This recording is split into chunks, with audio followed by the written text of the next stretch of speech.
Hello friends, स्वागत है आपको हमारी इस नए वीडियो में। तो फ्रेंड, इस वीडियो में हम चर्चा करेंगे बिहार ज़मीन सर्वे से जुड़ी एक बड़ी अपडेट के बारे में, जो कि आज ही आया है। तो इस अपडेट में हम चर्चा करेंगे।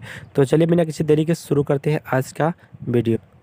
जैसा कि फ्रेंड, हमारे पास एक प्रभात खबर का पेपर कटिंग उपलब्ध है। इसमें एक जो अपडेट आया है उसके बारे में अच्छे से विस्तार रूप से बताया गया है।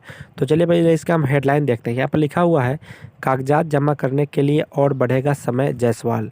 यानी कि जो पिछला अपडेट आया था जिसमें 3 महीने का समय दिया गया था, तो यहाँ पर अभी कोई समय का मतलब निर्धारित नहीं है से कब तक ये समय जो सर्वे का काम है चलेगा। इसमें आपको कोई लिमिट समय नहीं है। जो 3 महीने का समय दिया गया था उसमें भी आप नहीं यदि अपना दस्तावेज खतियान जुटा पाते हैं तो उसके लिए भी आपको और अधिक समय दिया जाएगा जब तक आपका पूरा काम नहीं होता हो। उसके बाद यहाँ पर लिखा गया है, प्रतिनिधि सुपौल, राज्य सरकार जमीन सर्वे की चल रही प्रक्रिया में भूधारकों को कागज उपलब्ध कराने के लिए 3 महीने के समय को और आगे बढ़ा सकती है।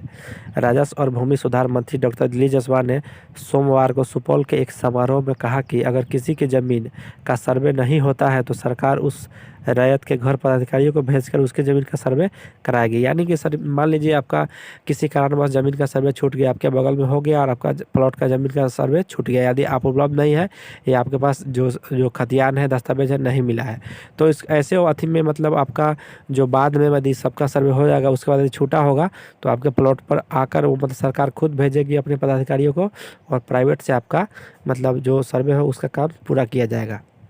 उसके आगे इसमें लिखा गया है, मंत्री दिलीप जायसवाल ने कहा कि सूबे के प्रखंड कार्यालय में भ्रष्टाचार का बोलबाला है। यानी कि प्रखंड में आप जो भी काम कराने जाते हैं वहाँ पर आपको घूस मांगा जाता है, चाहे वो आवासीय बनवाने जाते हो, जातीय बनाने जाते हैं या ज़मीन का कागज़ का यदि आपको नक्शा निकालना है या खतियान लेना है, दस्तावेज निकालना है, तो सभी के लिए आपसे पैसा मांगा जाता है। उसके बारे में उन्होंने बताया है यहाँ पर।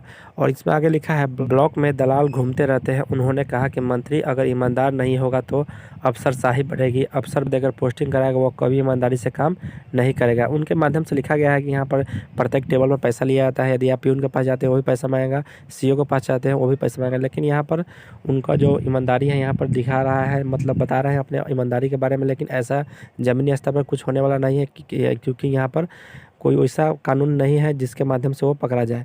उसके बाद इसमें आगे लिखा गया है, पहला मंत्री ऐसा है जो कहा कि कुर्सी भ्रष्टाचारी नहीं होगी, उसका फ़ायदा हमें मिला, लेकिन इतना लंबा कोड है कि धीरे धीरे दुरुस्त होगा। यानी कि उन्होंने बताया कि यदि आप एक कभी गलत कर रहे हैं तो आपके सामने आगे भी गलत होगा। तो इस अपडेट में बस इतना ही। मिलते हैं नेक्स्ट अपडेट में नए वीडियो के साथ। तब तक के लिए जय हिंद।